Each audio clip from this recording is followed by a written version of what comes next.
Enterprise TV, a tradition of truth.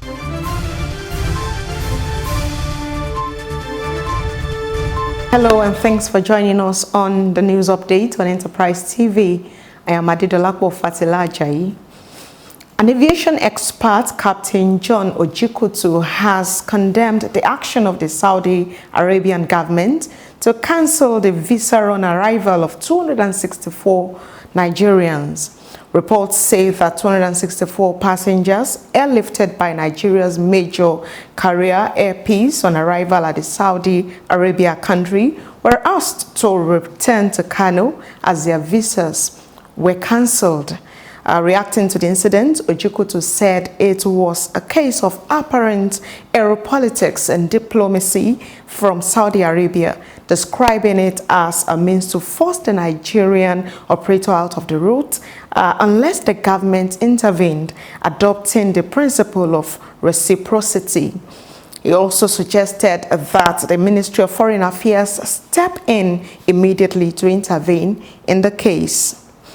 Now, moving on to politics, former President Muhammadu Buhari has congratulated the All Progressives Congress APC on winning the governorship elections in Imo and Kogi states. He expressed his appreciation to the people of the two states for reaffirming their confidence in the nation's biggest political party.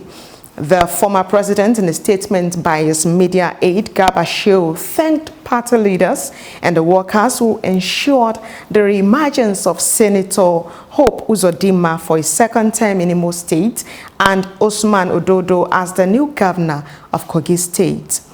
The Center for Transparency Advocacy, CTA, has given the Independent National Electoral Commission, INEC, a pass mark on the conduct of Imo, Bayelsa, and Kogi state elections. The executive director of CTA, Faith Nwadishi, told newsmen in Owerri that, but for a few exceptions, the beavers functioned optimally, while their dog staff exhibited professionalism and knowledge of their duties. Nwadishi said that the CTA had set up a situation room in Owerri from where it monitored the polls, even as she disclosed that the conduct was marred with vote buying.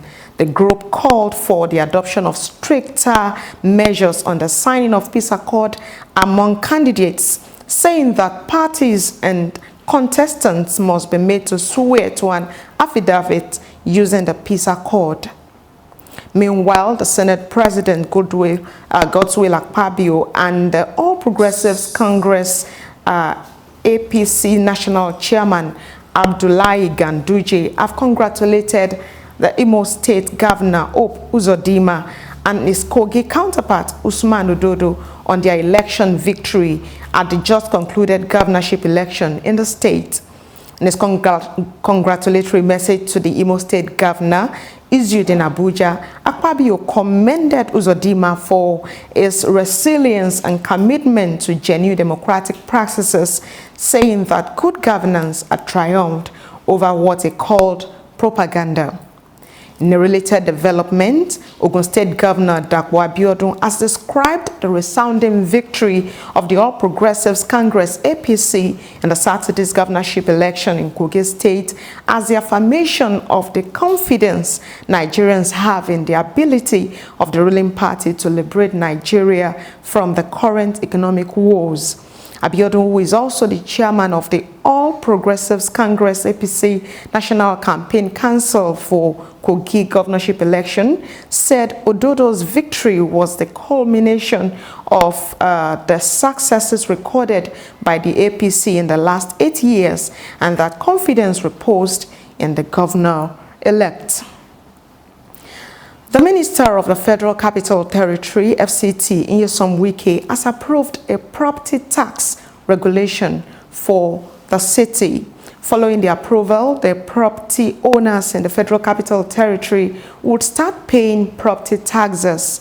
The Executive Chairman of FCT Internal Revenue Service, Aruna Abdullahi, who disclosed this to journalists in Abuja, said that the minister had approved some of the initiatives to drive revenue for the FCT. The West African Examination Council (WAEC) has said that it has concluded plans to conduct computer-based examinations for candidates writing its examinations.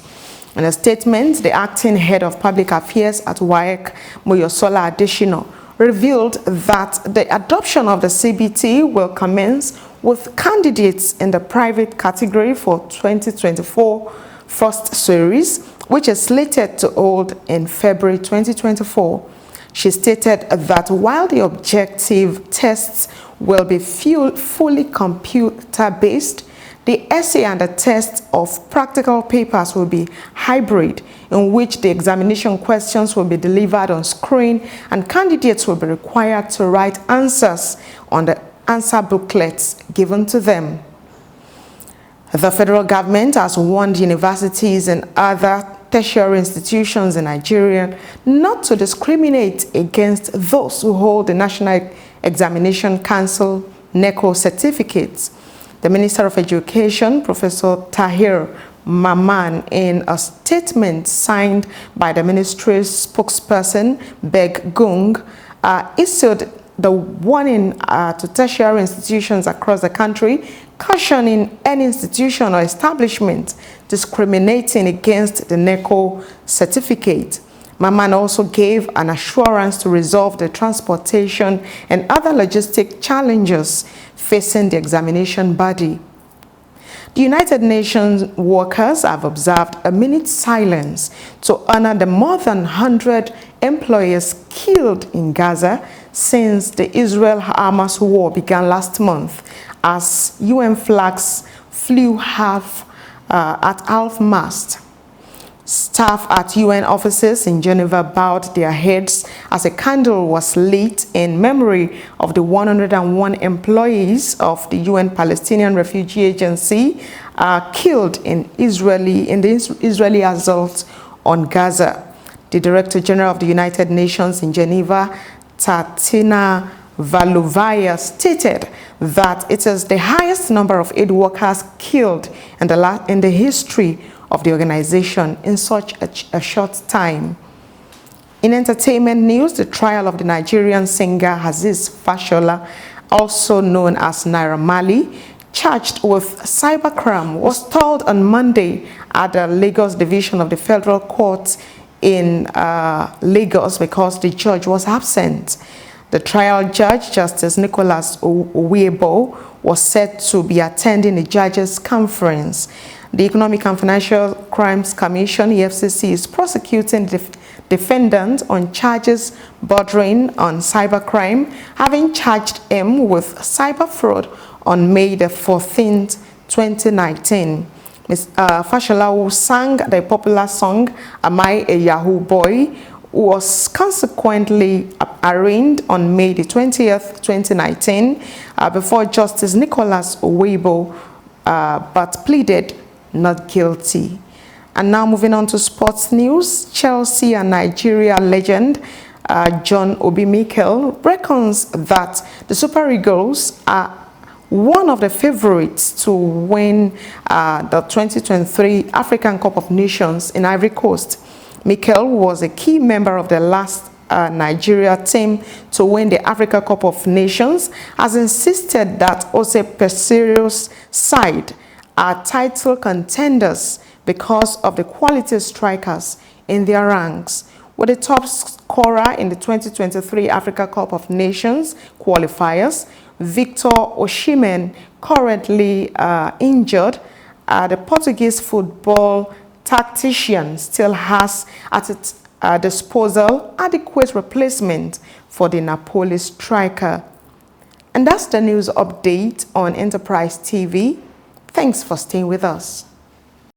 Enterprise TV, your one-stop shop for news, programs, human angle stories, the economy, sports, and much more. We go the extra mile to bring incredible details to you. So hop on the train now. Enterprise TV, a tradition of truth.